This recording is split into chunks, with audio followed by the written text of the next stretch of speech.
If you want to win your next sales interview, here are 5 tips to cut through the noise and get hired, starting with number 5. Prepare questions that make them think and are actually useful for you. Most ask basic questions like, what's a typical day like? What's a comp structure like? Although you may want to know those, don't let those be the first question you start off with. And frankly, most of those questions you can probably Google online. Instead, do something like this instead. First, make a list of criteria that's super important for you in a company. Think, what are specific categories that you loved in the past with other companies or leaders? And what are things that you've hated? Now your question should be structured around those. Let's say, for example, if team culture is really important for you, now you want to structure a question like, if I was to call up every rep on your team right after this and ask them to describe the team culture in one word, what exact words would they use? Or let's say you want a leader that really develops their team to get promoted, as maybe you want to get promoted to be an executive sales leader. What's a very specific example of one rep you hired, brought in, developed them to get incredible results and get promoted?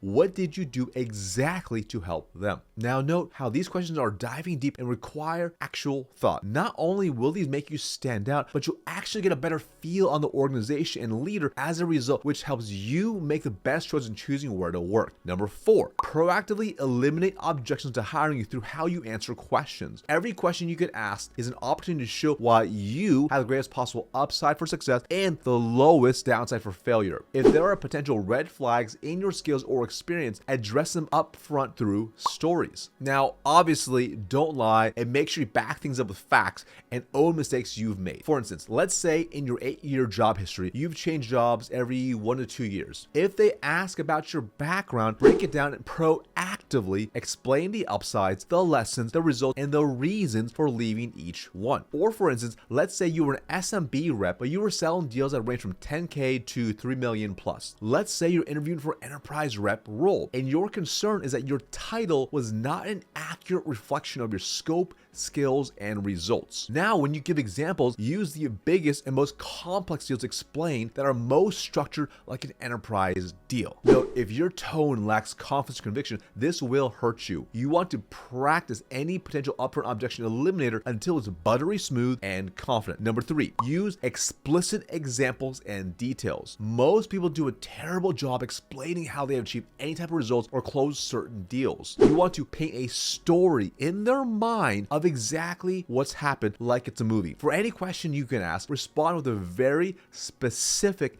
and detailed story. The classic formula of STAR, situation, task, action, result, is a great one to follow. Because remember, facts tell and stories sell. When you bolt on objection eliminators from before into your description of vivid stories, you'll establish yourself as a clear top choice. Number 2, prove it. Now, I've interviewed literally thousands of salespeople and have hired hundreds of reps. At the end of the day, myself and every other hiring manager always ask themselves simply these 2 questions, which is, what's the potential upside of this hire and what's the potential downside? AKA, are you going to be a great hire or someone that I'm or they're going to regret hiring a few weeks or months in? Thus, your goal is to show them emotionally and logically why you have the greatest potential upside and the lowest downside. Now, you can emotionally sell them through how you prepare and answer questions like we mentioned before, but if you can prove to them without a shadow of a doubt that you are the best choice, then your chances of getting hired go up. And one of my favorite ways to do that is through what's known as a brag book. This is a binder or digital PDF that you've compiled that has dozens and dozens of pieces of evidence, if you will, that shows you are actually awesome. For instance, inside you want to have stack rankings, pictures of awards and trophies, pictures of you at President's Club or winning awards, achievement certificates,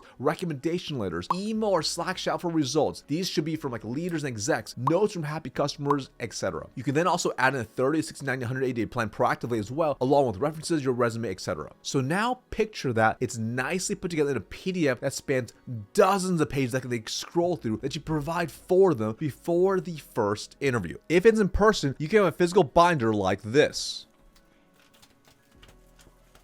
You can see how powerful this is, as I haven't used this in years, but I used to use for every single interview as well. It's been a wildly powerful tool that I've used to help get promoted 10 times in 10 years. And yes, it takes time to put this all together, whether it's in physical or in PDF form, but if it helps you secure a role that can earn you $500K to $1 million plus a year, well worth the investment in my opinion. And if you don't have anything like that right now, start collecting them now and make it a habit so when you need it, you got them handy, whether it's in physical or digital form. Number one, close the interview and follow up. Now, I mentioned I've interviewed literally thousands of salespeople, and most of them close an interview like this. So what are next steps? That's a weak way to close. This is a sales interview. You need to close and show your sales acumen, handle objections, and then you must follow up as well. So here's a better close. Based on what we discussed today, I'm 100% confident I'm a perfect fit for your team to help scale to 10 million plus ARR. Do you have any questions or concerns that hold me back from moving forward to the next step? See the difference there? And if they have objections, run them through an objection handling framework as just like any other sales call. Then after the interview, make sure to follow up with an email or even a mailed handwritten thank you card. Now, when you nail these 5 tips, you're going to see more offers than ever before because most frankly are not going to do these things. Now, if you want to find out the best opportunities to earn $1 million plus in sales, then I'll see you in the next video right here.